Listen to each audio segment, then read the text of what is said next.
Hello everyone, it's time for another unforeseen movie review. This keeps happening. I watch a movie and I really like it and decide to give it its own video. And they've all been science fiction too. I Married a Monster from Outer Space, Aliens, Planet of the Vampires. None of these movies were on my radar for things that I might review sometime, but there you go. Today's lucky recipient of a solo review is also science fiction. It's a sci-fi thriller from 1970 titled Colossus, the Forbin Project. In the midst of the Cold War, when nervous politicians run the risk of jumping into a nuclear conflict at the smallest provocation, Dr. Charles Forbin has created a supercomputer named Colossus. Colossus has superior intelligence and decision-making skills, is impenetrable by outside forces, and is unhindered by emotion. The massive system is designed to take control of the nation's defense and, by extension, maintain world peace. On the day of its launch, however, as politicians and scientists are celebrating their technical achievement and its wonderful foreign policy implications, Colossus startles them with a bizarre message that reads, "There is another system." The Soviets, it turns out, have developed their own supercomputer named Guardian. Independently, Colossus and Guardian start communicating with each other and issuing orders to the humans, leading the humans to wonder if they haven't gotten more than they bargained for. I really enjoyed this movie. I don't recall having heard about it before, but I feel like I must have. I just never looked into it. I happened to catch the end of a live stream the Critical Drinker was doing, though, and someone asked him about this movie, and based on his favorable and intriguing comments, my curiosity was sparked. I looked it up, and right away I knew it was something that I wanted to see. Machines that gain awareness, artificial intelligence that goes haywire, the danger of putting too much faith in technology to save our problems. For some reason, these are elements and themes that hold a special appeal for me. Just so you know, I'm mostly going to avoid discussing specific plot details here. So much of my enjoyment of the movie came from not knowing what was going to happen and what the twists and turns were going to be. So, while I am going to talk about the movie, I'll try to keep my comments general and somewhat vague. This is always a hard road to travel when you're reviewing a movie, but I'll do my best. Colossus, the Forbin Project is a well-balanced film. It's an intelligent thriller and an intelligent work of science fiction, but it's not pretentious. There's political tension involved, but it's not just another Cold War film. It handles its subject matter in a straightforward way, but not without an occasional humorous glimmer to keep things from becoming too melodramatic, even as they barrel toward an alarming conclusion. The film is based on a novel titled Colossus, published by British writer D.F. Jones, or Dennis Feltham Jones, in 1966. Two sequels, The Fall of Colossus and Colossus and the Crab, 74 and 77 respectively, make it a trilogy, and to me it sounds like the sequels take things in a more spacey direction. Colossus was adapted for the screen by James Bridges. I looked him up to see what else he had done, and you know what he's most famous for writing and directing? 1979's The China Syndrome, which in hindsight makes so much sense. There's definitely a similar feel. The film was directed by Joseph Sargent, who in the years before this had directed episodes of various TV shows, including Star Trek, The Fugitive, and The Invaders, all TV shows that I've talked about on here. Let's ignore the fact that he'd go on to direct the poorly received Jaws: The Revenge, and focus instead on the fact that after Colossus, he directed 1974's The Taking of Pelham 123, an excellent film that I've come to consider a favorite. Colossus is mainly a plot-driven film. For the most part, the human characters, while sufficiently interesting, are pretty static, with minimal development. Eric Braeden stars as Dr. Charles Forbin. He's joined by Susan Clark as Dr. Cleo Markham, one of the scientists on Forbin's team. Another featured character is the unnamed American president, who gets increasingly testy as the situation worsens. He's played by Gordon Pinsent, a Canadian, and I really don't think it was an accident that he looks so much like a Kennedy. Going back to Eric Braeden, though, Dr. Forbin was his first starring role in a film, as well as his first appearance under a new name. Wikipedia says that Tom Weaver says that the filmmakers originally intended to cast a bigger, more established star, but they decided to go with a relative unknown on the motion picture front instead. That said, Braden's wasn't an unfamiliar face. He'd co-starred as Captain Hans Dietrich on the popular show The Rat Patrol from '66 to '68. At that time, though, he was billed under his real name, Hans Gudegast. That name was fine when he was playing one German military official after another, but studio executive Lou Wasserman insisted it wouldn't be acceptable for this role, an American scientist, in this movie. German-born Hans Gudegast, who emigrated to the U.S. in 1959 and eventually became a citizen, had no desire to change his name, which is perfectly understandable, but his wife convinced him that it would be the best way to escape being typecast as Nazis. So Eric Braeden he became, and Eric Braeden he still is, and he's now most known for starring as Victor Newman on the soap opera The Young and the Restless, a commitment of 41 years and counting. Since this isn't the kind of film that goes for introspective speeches, the audience doesn't get to know anyone on a deep level, but you get a feel for Forbin's personality from his interactions with other people, especially with his team. He winks at them as he makes a joke, he steals an ashtray from the White House for them, and has it shoved in his pocket through the whole "there is another system" sequence. He takes things in stride, awaiting Colossus's next move, and responding to new developments with surprise and dry amusement, until things take a dark turn. With Colossus, his manner is patient, addressing it in a friendly way as he introduces concepts that Colossus is aware of only in the most literal sense. He even jests with Colossus, and there's a humorous moment when he wipes the steam off the mirror after a shower, and then courteously wipes the security camera lens too, so Colossus can see. Is he being courteous, or is he being ironic and cheeky? Tough to say, and Colossus probably doesn't know the difference.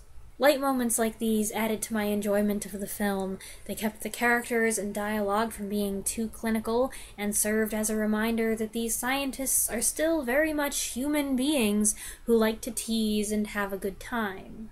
Another fun thing was the addition of an element that has been the foundation of many a romantic comedy and work of fanfiction: two characters who are not romantically involved having to pretend that they're in a relationship. This was unexpected and amusing and functional. With Colossus, the filmmakers ran into that tricky issue where you have an antagonist that doesn't really have a body or form that the characters can interact with. So Colossus is personified through terminals and text screens, and somehow the words on the screen convey tone and temper. Via security cameras, Colossus is given a face and eyes that follow a person's movements, sometimes curiously, sometimes suspiciously.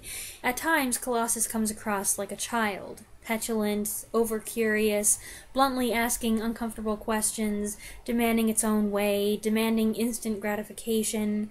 Some of its responses are funny, even when they're disturbing. But as the situation evolves, Colossus seems to become more sinister. It knows no restraint and has no concept of mercy, therefore there's no way to plead with it and no way to change its mind. Colossus has a special connection with Forbin. I wouldn't call it a relationship. There's no affection and no trust, but it needs him. There does rise the question, though, of whether or not a machine can learn to understand the concepts of love, loyalty, obedience, and compassion. The name Colossus, by the way, calls to mind the ancient Greek statue of the god Helios, known as Colossus of Rhodes, one of the 7 wonders of the ancient world. It also calls to mind, for me, a line from Shakespeare's Julius Caesar that my high school English teacher had on a poster stuck on his wall, and I stared at it every day for weeks and eventually memorized it. Why, man, he doth bestride the narrow world like a colossus, and we petty men walk under his huge legs and peep about to find ourselves dishonorable graves. With a connotation like that, they were asking for trouble naming their computer Colossus. James Cameron, who, by the way, eagerly pursued Eric Braeden to portray John Jacob Astor in Titanic, was a big fan of Colossus, and that shouldn't come as a huge surprise, because while there are many movies, pre-Colossus and post-Colossus, that you could say this film reminds you of, movies and TV series, we came up with War Games, Failsafe, and The Andromeda Strain, among others, and that has to do with subject matter and just stylistic similarities. The film and franchise this movie has the most in common with is The Terminator, which was directed by James Cameron, was co-written by James Cameron with Gale Anne Hurd, and I am 99% sure that James Cameron had Colossus in mind when he created Skynet. Colossus also bears some similarities to the HAL 9000 from 2001: A Space Odyssey, which has led to some debate over the possibility that somebody stole somebody else's idea. Colossus: The Forbin Project came out in 1970. 2001: A Space Odyssey came out in 1968. Colossus the novel was published in 1966. Stanley Kubrick and Arthur C. Clarke began writing 2001 in 1964, and filming started late in 1965.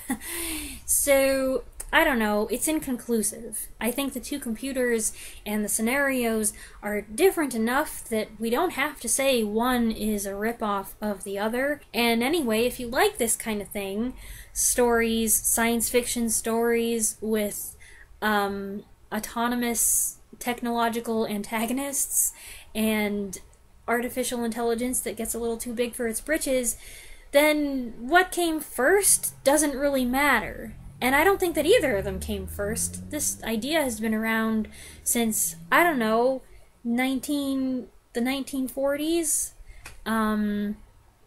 iRobot was in like 1950, and Isaac Asimov got the idea for iRobot from a short story that was actually titled iRobot, and that was 1940, I think.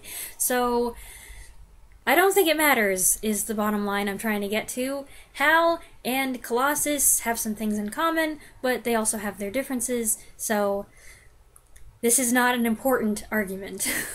The film opens with some visual effects that convey the sheer immensity of Colossus. That's a big computer right there. I imagine this effect was achieved with mirrors. I don't know, I'm not a visual effects expert. Otherwise, it's a pretty low-key movie as far as effects go. Also, this isn't an effect, but it's kind of related. It has more to do with photography. There's a scene where characters have to take off all their clothes and accessories per Colossus's orders. The nudity is cleverly obscured through crafty blocking.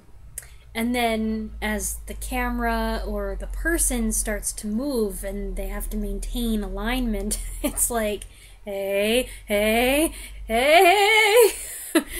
However, going through the movie again with my face much closer to the screen, I was able to discern that the actors are not, in fact, naked. So if you're worried about that, it's fine. There's nothing to see. You might think you see something, but it's an illusion or your brain filling in the gap. It's kind of like the people who remember the shower scene in Psycho being much more revealing or violent than it actually is. The score was written by French composer and conductor Michel Colombier. I don't know, I never took French. And the music helps a lot in the transition from drama to thriller. There's also a wide variation in instrumentation and style pertaining to the mood of a sequence. There's jaunty percussion, intense strings, playful jazz, and it all relates to what's going on in that scene. And I find it an interesting score, but also an appropriate one. It's diverse, and it always fits, even if taken all together, it seems a little bit all over the place, but it works with what's going on in the film. Now, some people might find this movie a little dated in some respects, and, well, obviously, the computer itself, the technology, is dated. But if you can look beyond that, the main concepts and concerns are still relevant. This fictional scenario plays out like a rebuttal to those who say, man's too unreliable to be in charge. We should have these wholly logical, emotionless, undistracted, nonpartisan computers run everything for us, and then our lives will be much simpler and we'll have a lot fewer conflicts. I'm not really on board for that. I'm not a big technology person. I never have been. I don't care about chasing the next big thing and having what everybody else has. I'm not cool. I use technology, of course, all the time. I'm using it right now. But I have some qualms about how far some technology will develop and what some people will try to do with it. And I'm disturbed by our increasing dependence on gadgets and electronics and smart features to run everything, our houses, our cars, our businesses, and so on, and to dictate what we do from hour to hour. This has an effect on our ability to do things for ourselves, but there's also the factor that these machines aren't flawless. There are people who want to turn everything over to automated systems in every place, every business, every process, and this doesn't strike me as a good idea. They aren't flawless, they break down, they glitch, they need updates. Sometimes we can't even explain what went wrong with something. And then there's the possibility that all these devices can be hacked. Let's not even go down that road. This movie got my wheels turning on all these different topics, and just the topic of technology. Is it fantastic and wonderful, or is it a little too much of a good thing? Is it going to have deleterious effects on mankind in the long run? I just don't think it's wise, for several reasons, some of which I have mentioned, to depend on machines and electronics so heavily. And I'm not saying that I believe that computers and robots and things are going to become sentient and try to take over. I hope not, but I am wary of the consequences if we trust in them too much. Oh, and the movie also deals with the invasion of privacy, with Colossus monitoring the entire complex, even the bathrooms, at all times. That's so relatable when we've got cameras everywhere, built into everything. They turn on when we don't know it. They're sensitive to our movements. They do things that we haven't commanded them to do. Our phones are listening to us, and so on. I like to maintain my privacy, and whatever's really going on, if I think about it too much, I want to take my phone and my computer and the TV and all the things and throw them out the window and go live in the woods or on an island somewhere. But what can I say? I'm a dinosaur. Apparently, a remake, titled simply Colossus, has been wandering through in-development land since the mid-2000s. Names attached to this project have included Ron Howard to direct and Will Smith to star. But at this point, I don't think it's gonna happen, and I'm okay with that. I like the original just fine. I don't need a remake. To summarize, I really liked this one, and I recommend it. I found it very tense and engaging. It's got good twists, good cynicism, good paranoia, an excellent sense of pacing and escalation, a chilling ending, and overall, it's a superb take on a theme as old as technology itself: man versus machine. I hope you enjoyed this video. If you have seen Colossus, the Forbin project, go ahead and share your thoughts on it in the comments below. And if you haven't seen it, I encourage you to check it out. I'll see you next time to discuss what else I saw in July. Thanks for watching.